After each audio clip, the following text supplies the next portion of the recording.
তো আজকের ডেট হলো 3/10/2025, অক্টোবরের 3 তারিখ আমার জন্মদিন। বাট জন্মদিন হলে কি হবে, অফিস তো করতেই হবে। তাই সকালবেলা উঠে রেডি হয়ে গেছি অফিস যাওয়ার জন্য। প্রায় 5টা 50-এ বাড়ি থেকে বেরিয়ে 6টা 45-এর মধ্যে আমাকে অফিস ঢুকতেই হবে। আর এদিকে বাস লেট, ওয়েট করে অনেকক্ষণ তাকিয়ে থাকার পরে অবশেষে বাসের দেখা পাই, তো ঝটপট অফিস চলে যাই। তো অফিসে গিয়ে অফিসের সমস্ত কাজ শেষ করে তারপরে বেরিয়ে পড়ি 3টে নাগাদ। পুজো এত ছুটি হয়ে গেছে যে অফিসটা না করলেই নয়।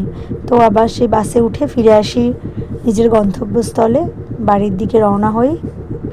তো বাড়ি গিয়ে দেখি মা এবং সমস্ত আয়োজন করে রেখেছে, প্রায় রান্না শেষ, পায়েস আর বেগুনিটা মনে হয় করা বাকি আছে।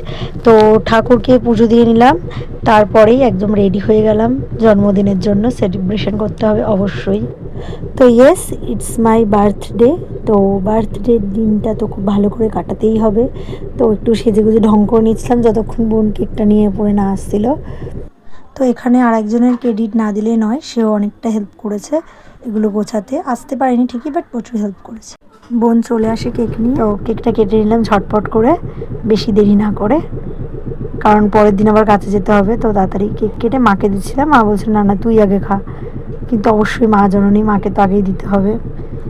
তারপর সবাইকে কেক দিয়ে, আমার বোন যেহেতু ভিডিও শ্যুট করছিল তো ক্যামেরার ওপরে ওকেও খাইয়ে দিলাম, ও হাসছিল। তারপরে আমাদের কিছু একটা কথা নিয়ে হাসাহাসি হচ্ছিলো, সেটা ঠিক মনে নেই। তারপর বোনের সাথে দুটো ভিডিও বানালাম, আবার রিলস বানাতে শুরু করে দিলাম। তো ভাবলাম ইউটিউবে ভিডিও বানাবো, যেহেতু ফার্স্ট টাইম করছি ইউটিউবটা। তারপর নিচে গিয়ে দেখছি রান্না কত দূর, ওই বেগুনি আর পায়েসটা এখনও হচ্ছিলো। তো বোন পুরো প্লেট সাজিয়ে একদম কমপ্লিট করে রেখেছে, যে দিদি এই খাবার ভালোবাসে, তো এই হবে। তো খাওয়া দাওয়া করে নিলাম। থ্যাংক ইউ ফর ওয়াচিং, দেখা হচ্ছে নেক্সট ভিডিওতে। সবাই খুব ভালো থেকো।